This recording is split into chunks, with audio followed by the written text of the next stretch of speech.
Hello दोस्तों, स्वागत है आपका इस नई वीडियो में। दोस्तों, आज हम उत्तराखंड जीके से संबंधित कुछ महत्वपूर्ण प्रश्न लेकर के आपके समक्ष उपस्थित हुए हैं। तो बिना देरी किए इन महत्वपूर्ण सवालों को शुरू करते हैं। इससे पहले यदि आपने चैनल को सब्सक्राइब नहीं किया है तो चैनल को सब्सक्राइब करें। चलिए,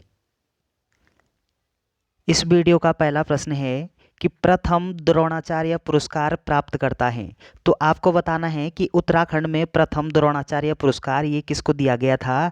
आपका सही आंसर होगा हरि सिंह थापा जी को।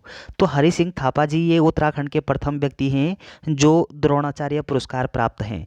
तो अगला पॉइंट आपको क्या ध्यान रखना है कि ये हरि सिंह थापा जी ये किस खेल से संबंधित हैं। आप बोलोगे मुक्केबाजी से संबंधित हैं। किससे संबंधित हैं? मुक्केबाजी से। ध्यान रखिएगा कि मुक्केबाजी, इनका संबंध मुक्केबाजी खेल से है। और अगला पॉइंट क्या ध्यान रखना है आपको कि हरि सिंह थापा जी को द्रोणाचार्य पुरस्कार कब दिया गया है। आप बोलोगे वर्ष 2013 में। तो 2013 में इनको द्रोणाचार्य पुरस्कार से सम्मानित किया गया है। तो चलिए, अगला पॉइंट आपको क्या ध्यान आती है। 1985 में, ध्यान रखिएगा 1985 में इसकी शुरुआत होती है द्रोणाचार्य पुरस्कार की। और अगला पॉइंट क्या ध्यान रखना है कि ये जो पुरस्कार होता है ये मुख्य रूप से खेल प्रशिक्षकों अर्थात कोच को प्रदान किया जाता है। तो चलिए, अगला प्रश्न है कि किस शासक की मृत्यु मलेरिया के कारण हुई थी। तो मलेरिया के कारण किसकी मृत्यु हुई थी। आपका सही आंसर क्या होना चाहिए। आपका सही आंसर होगा कि ललित शाह की मृत्यु मलेरिया के कारण हुई थी। ऑप्शन ए यहाँ पे सही दिया गया है। अगला प्रश्न है कि भुवन भुवन विख्यात की उपाधि किसे दी गई है। तो भुवन विख्यात की उपाधि किसको प्राप्त है। आपका सही आंसर होगा कि इच्छर देव को भुवन विख्यात की उपाधि भी प्रदान थी। ऑप्शन सी यहाँ पे सही दिया गया है। अगला प्रश्न है कि निम्नलिखित में से किस स्थान का बासमती चावल सबसे अधिक प्रसिद्ध है। तो कहाँ का बासमती चावल सबसे अधिक प्रसिद्ध है। आपका सही आंसर होगा कि सूर्यधार का बासमती ये अधिक प्रसिद्ध है। ऑप्शन ए यहाँ पे सही दिया गया है। अगला प्रश्न है उत्तराखंड के किस जिले में धान का सर्वाधिक उत्पादन होता है। तो धान का सर्वाधिक उत्पादन कहाँ पे होता है उत्तराखंड में। आपका सही आंसर होगा देहरादून में। ऑप्शन ए यहाँ पे सही दिया गया है। अगला पॉइंट आपको क्या ध्यान रखना है कि उत्तराखंड की जो मुख्य फसल है वो गेहूं है और दूसरे नंबर पर धान का स्थान आता है। तो चलिए, अगला प्रश्न है कि क्षेत्रीय मिट्टी अन्वेषण प्रयोगशाला किस जनपद में स्थापित है। तो किस जनपद में स्थापित है। आपका सही आंसर होगा कि ये उधम सिंह नगर जनपद में अवस्थित है। ऑप्शन सी यहाँ पे सही दिया गया है। इंपॉर्टेंट प्रश्न है, ध्यान रखिएगा। अगला प्रश्न है कि उत्तराखंड राज्य में फल संरक्षण केंद्र कहाँ स्थित है। तो फल संरक्षण केंद्र पूछा गया है आपसे कहाँ पे स्थापित है। आपका सही आंसर होगा कि नैनीताल में। ऑप्शन सी यहाँ पे सही दिया गया है। अगला प्रश्न है उत्तराखंड के किस स्थान की लीची संपूर्ण भारत में प्रसिद्ध है। तो किस स्थान की लीची बहुत फेमस है उत्तराखंड की। आपका सही आंसर होगा कि देहरादून की जो लीची है ये बहुत फेमस है पूरे भारत में। ऑप्शन डी यहाँ पे सही दिया गया है। और अगला पॉइंट क्या ध्यान रखना है कि देहरादून को हम लीची नगर के नाम से भी जानते हैं। ऑप्शन डी यहाँ पे सही दिया गया है। अगला प्रश्न है कि सल्ट का गांधी किसे कहते हैं। तो सल्ट का गांधी किसको बोलते हैं। आपका सही आंसर होगा हरगोविंद पंत को। तो हरगोविंद पंत को सल्ट के गांधी नाम से भी जानते हैं। ऑप्शन सी यहाँ पे सही दिया गया है। अगला पॉइंट आपको क्या ध्यान रखना है, यहाँ पे सल्ट पूछा गया है। तो सल्ट की ये जो घटना है ये कब होती है। आप बोलोगे 5 सितंबर 1942 को सल्ट की घटना होती है। कब होती है कि 5 सितंबर 1942 को होती है सल्ट की घटना। और अगला पॉइंट सल्ट से संबंधित क्या रखना है आपको कि इस सल्ट को भारत की दूसरी बारदोली भी बोलते हैं। क्या बोलते हैं इसको। भारत की दूसरी बारदोली अर्थात, या फिर आप बोलोगे कि कुमाऊं का बारदोली किसको बोलते हैं, सल्ट को। और सल्ट की घटना 5 सितंबर 1942 को होती है। और सल्ट का गांधी किसको बोलते हैं, हरगोविंद पंत को बोलते हैं। ऑप्शन सी यहाँ पे सही दिया गया है। अगला प्रश्न है उत्तराखंड के पर्वतीय क्षेत्र में एक विशेष प्रकार की कीड़ा जड़ी पाई जाती है। इसमें से कौन सी प्रजाति उत्तराखंड में पाई जाती है। तो आपको बताना है कि उत्तराखंड में कीड़ा जड़ी की कौन सी प्रजाति पाई जाती है। आपका सही आंसर होगा कि ये जो कार्डिपेप्स जो साइनेसिस जो प्रजाति है, ये कीड़ा जड़ी की एक प्रजाति है, ये उत्तराखंड में पाई जाती है। ऑप्शन सी यहाँ पे सही दिया गया है। अगला प्रश्न है, राज्य में मत्स्य पालन विकास अभिकरण ने पहली परियोजना कहाँ आरंभ की थी? आपको बताना है कि कहाँ आरंभ की है पहली परियोजना। आपका सही आंसर होगा कि नौकुचिया ताल में। ऑप्शन ए यहाँ पे सही दिया गया है। और अगला पॉइंट क्या ध्यान रखना है कि ये नौकुचिया जो ताल है, ये कुमाऊं का सबसे गहरा ताल है। ऑप्शन ए यहाँ पे सही दिया गया है। अगला प्रश्न है कि 7वीं सदी में राजा इंद्रचंद्र कहाँ कहाँ से रेशम के कीड़े पहली बार उत्तराखंड में लाए?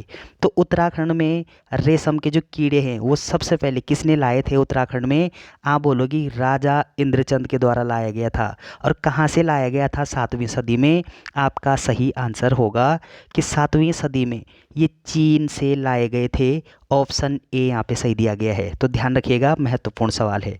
अगला प्रश्न है, उत्तराखंड के सभी गांवों को विद्युतीकरण करने के लिए कब तक का लक्ष्य निर्धारित किया गया था? तो सभी गांवों को विद्युत से जोड़ने के लिए निर्धारित कब तक किया गया था लक्ष्य? आपका सही आंसर होगा कि वर्ष 2007 तक किया गया था। ऑप्शन डी यहाँ पे सही दिया गया है। अगला प्रश्न है कि फादर ऑफ जौनसार भावर के नाम से विख्यात हैं। तो फादर ऑफ जौनसार भावर के नाम से कौन विख्यात हैं? आपका सही आंसर होगा कि भाव सिंह चौहान। भाव सिंह चौहान। ऑप्शन बी यहाँ पे सही दिया गया है। अगला प्रश्न है, गढ़वाल का शिवाजी कहा जाता है। तो गढ़वाल का शिवाजी किसको बोलते हैं? आपका सही आंसर होगा कि गढ़वाल का शिवाजी मुंशी हरिप्रसाद जी को जाना जाता है। ऑप्शन ए यहाँ पे सही दिया गया है। तो मुंशी हरिप्रसाद टमटा जी को क्या बोलते हैं? गढ़वाल का शिवाजी। इंपॉर्टेंट प्रश्न है, ध्यान रखिएगा। अगला प्रश्न है कि कुमाऊं की राजनीति का कौटिल्य कहा जाता है। तो कुमाऊं की राजनीति का कौटिल्य किसको कहा जाता है? आपका सही आंसर होगा कि शिवदत्त जोशी को। शिवदत्त जोशी को कुमाऊं की राजनीति का कौटिल्य नाम से भी जानते हैं। आप ऑप्शन बी यहाँ पे सही दिया गया है। अगला प्रश्न है, भारत का प्रथम एकमात्र कृषि विश्वविद्यालय है। तो कौन सा कृषि विश्वविद्यालय है एकमात्र? आपका सही आंसर होगा पंतनगर विश्वविद्यालय। ऑप्शन बी यहाँ पे सही दिया गया है। अगला प्रश्न है, उत्तराखंड में निम्न श्रेणी की कृषि भूमि को क्या कहा जाता है? तो निम्न श्रेणी की जो कृषि भूमि है उत्तराखंड में, उसको क्या बोलते हैं?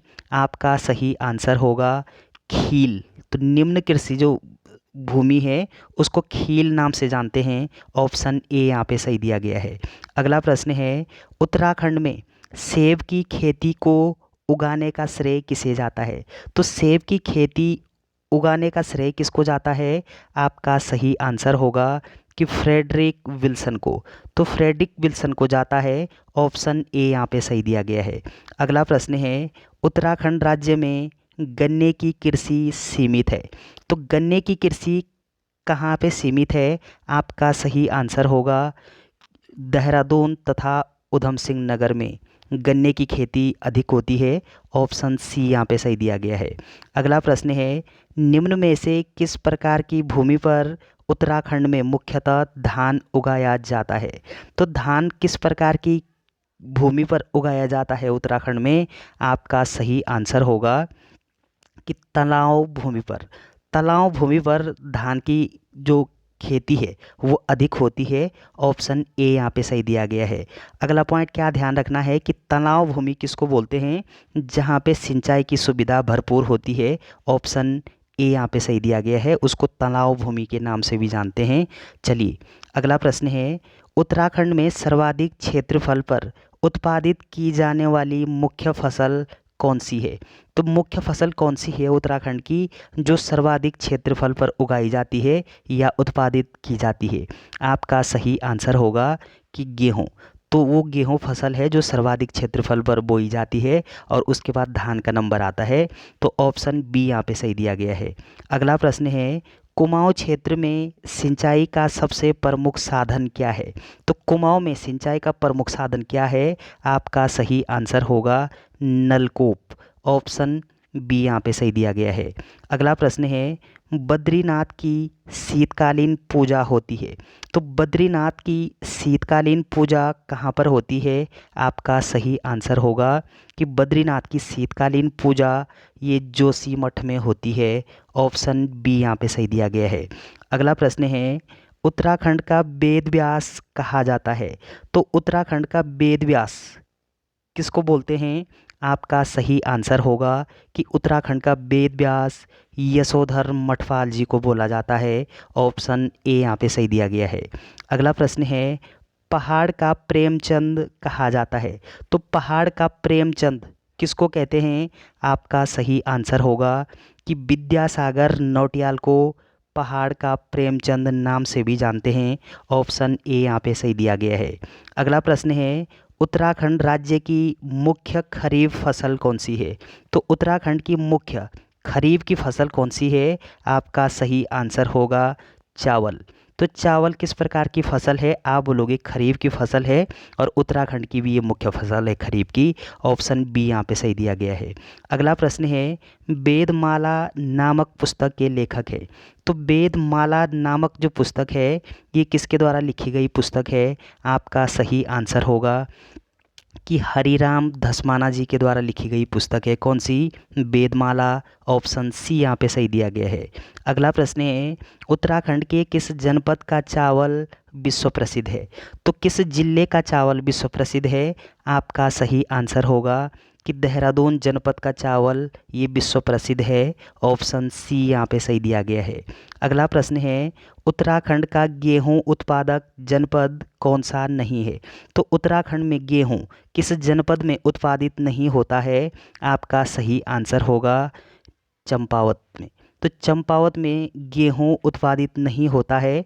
ऑप्शन बी यहाँ पे सही दिया गया है।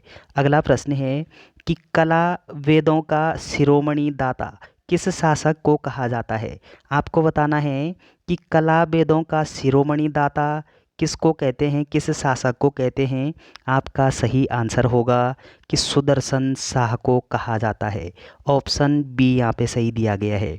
अगला प्रश्न है कि गढ़वाल का हातिम ताई नाम से किसे जाना जाता है? तो गढ़वाल का हातिम ताई किसको बोलते हैं? गढ़वाल का हातिम ताई आपका सही आंसर होगा कि गढ़वाल का हातिम ताई कुंवर सिंह नेगी को कहा जाता है। ऑप्शन डी यहाँ पे सही दिया गया है। तो कुंवर सिंह नेगी को क्या बोलते हैं? गढ़वाल का हातिम ताई। तो चलिए ध्यान रखिएगा। अगला प्रश्न है कि कौन सा त्यौहार महासू देवता का त्यौहार है जो कि महासू देवता के स्नान के अवसर पर भाद्र मास में मनाया जाता है? तो आपका सही आंसर क्या होना चाहिए? आपका सही आंसर होगा जागड़ा। ऑप्शन बी यहाँ पे सही दिया गया है। तो चलिए दोस्तों, वीडियो अगर आपको अच्छी लगती है तो चैनल को सब्सक्राइब करना ना भूलें। Thanks for watching.